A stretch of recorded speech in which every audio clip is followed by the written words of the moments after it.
Mabuhay!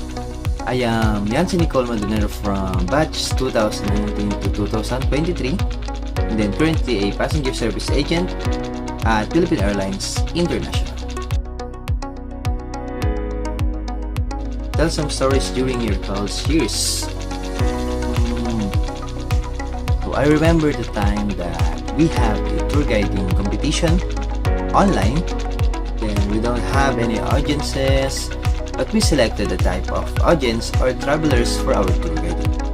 Then sobrang hirap mag-tour guide nang walang kausap, camera lang kaharap mo, nakakadistract pa kasi may natalaok, may kambing, aso, gano'n. Ayun, not just our tour guiding competition but our whole college days spent in our houses because of the pandemic.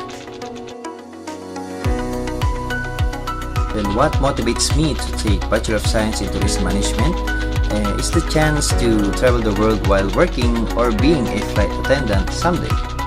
And though I am not an FA today, I'm still preparing myself and developing my skills being a passenger service agent or PSA in Philippine Airlines. It helps me to have a great communication skills and to socialize more in other people or places. It works. All the recitation, activities, projects, and everything that we do in our college days and helps me to become who I am today. So having a 2 years experience as PSA proves that all my hard work during my college days, it pays off. We have two types of OJT, the private sector and the public sector. My private sector was on a travel agency named Time Zone Travel and Tours or TZTA located in Bacoor. My best experience is becoming one of the exhibitor in Asia's first ecotourism travel mart that held in Silang. So the owner of TZTA entrusted me to be an exhibitor for her travel agency. Then for our public sector naman, it held in Tourism Office of General Trias City. And I became a part of National Heritage Month as an event organizer alongside with other OJT syempre. Then we helped the team to plan and organize everything that we will do for the event. So I learned that being an event organizer is great and also a hard one. Learning how to communicate, socialize, and being a confident on what you're doing prepares me to become a PSA. At first, it is hard because working at the airport is really hard and full of stress. So, kailangan mo ng lot of confidence and passion for this kind of job. But being a tourism management student really helps me to cope up with this job. I learned it from Kabsu and mas na-develop at na-improve ko pa ito noong nasa industry na ako. So, lalo na nung nakita ko ang importance nito noong na-apply ko na siya sa sitwasyon sa tunay na buhay. So, that is the communication skills. So, having a great communication skills helps you to develop all your other skills in tourism. So, it will start in all your activities, recitation, projects, and everything that you do in school, syempre. So, though hindi ko pa talaga na-realize ito nung college ako, since abutan kami ng pandemic, but it helps me a lot for my job. How do you see hospitality and tourism industry evolving in the next 5 to 10 years? So, as of now, hospitality and tourism management industry is just entering one of its most transformative decades. So like technological innovation, sustainability imperatives, then shifting traveler expectations and global economic realignment are driving deep structural change. I think some or all of the facilities will have their own AI or artificial intelligence that will start to have a very high standard on hiring tourism and hospitality student.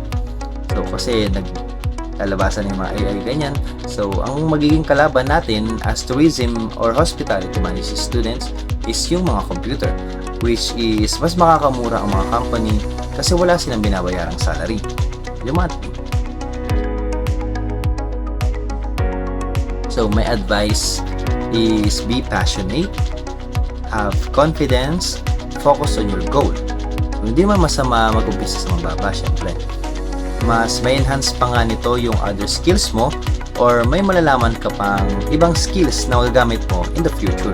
So focus on your long-term goal or your future but always look on what you're doing. So, kasi hindi naman pare-parehas ang nangyayari sa araw-araw, may hindi inaasahang pangyayari. Or you will encounter something or someone that is out of your league. Then, huwag kayo mahihiyang humingi ng tulong, pero huwag naman palagi, syempre. So, tulungan nyo din self na ma-improve. Mabuhay! I am Pearl from batch 2023, currently a Platinum Service Line at International Airlines Services. Like, very typical college. Kasi naabutan kami ng pandemic. So, first year namin is nasa school kami. And then, second year up until fourth year is nasa bahay na lang kami. So, online class. Very hard.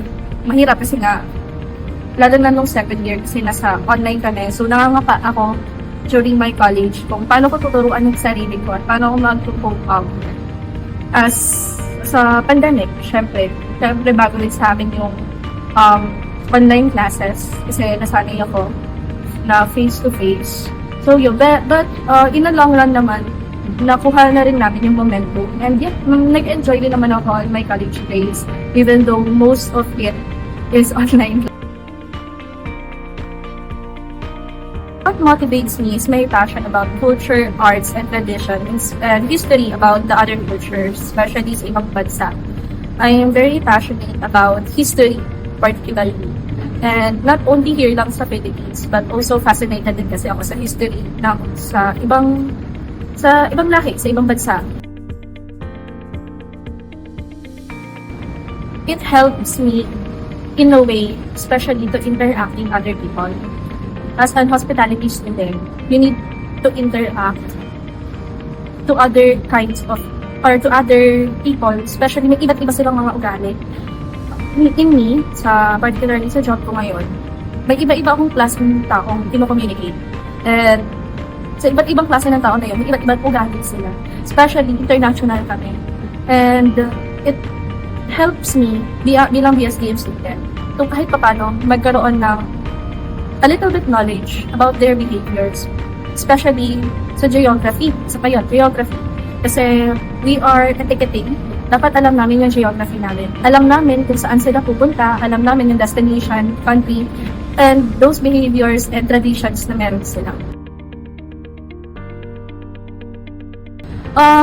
I undergo my OJT first at ticketing office and via JPJ, and second is the tourism office in General Trias.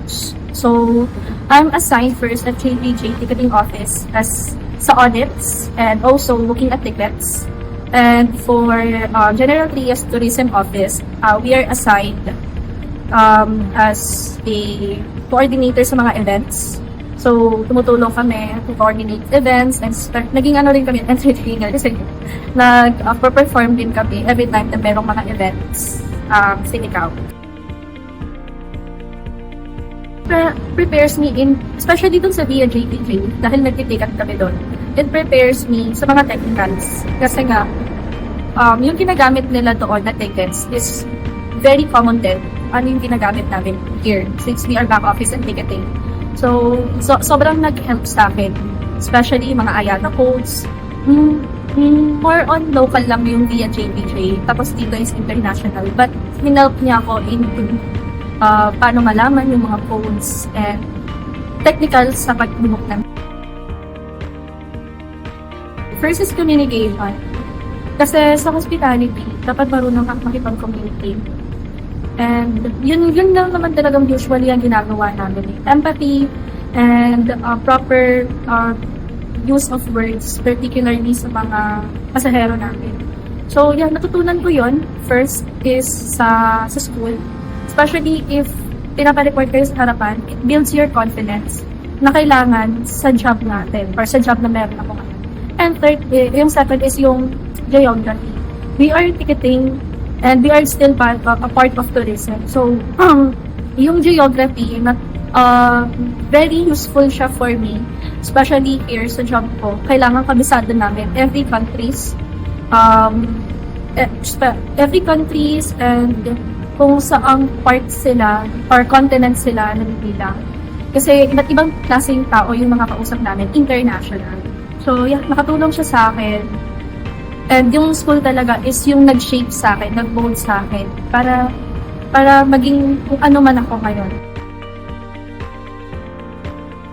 I see na nag-boom siya. Kasi from pandemic kasi, ang daming nagsarang tourism or hospitality na career path. Especially kahit dito din naman sa amin, before kami nung nagte-training pa lang kami, sinabi naman sa amin na palugit na rin yung company nung nagkakaroon ng pandemic. But since ngayon na nabubuhay na ulit yung turismo, marami na ulit nagta-travel from different part of the world at mas eager sila ngayon mag-travel kasi mga ilang taon pa silang na-stuck sa bahay nila because of pandemic. So mas eager silang mag-travel ngayon. So I believe na nagbo-boom yung tourism industry, hospitality industry ngayon. Especially, I think so within 5 to 10 years, mas lalong lalaki at lalago yung hospitality. And mas maraming tao ang mabibigyan ng chance na i-pursue yung ganitong klaseng career na. Be passionate. Lagi lang kung maging passionate sa ginagawa nyo. Isipin nyo kung ano yung pangarap nyo and aim for it. Kasi nandiyan na kayo eh. You are already on the, kumbaga nasa tamang daan ka na. So, gawin mo na siya, maging focus ka doon, and mahalin mo yung ginagawa mo. Kasi yun lang naman yung makikapagbigay sa'yo ng satisfaction at saka eagerness para mag-proceed sa kung ano man yung gusto mong maging paglaki mo or pagkatapos mo mag-college.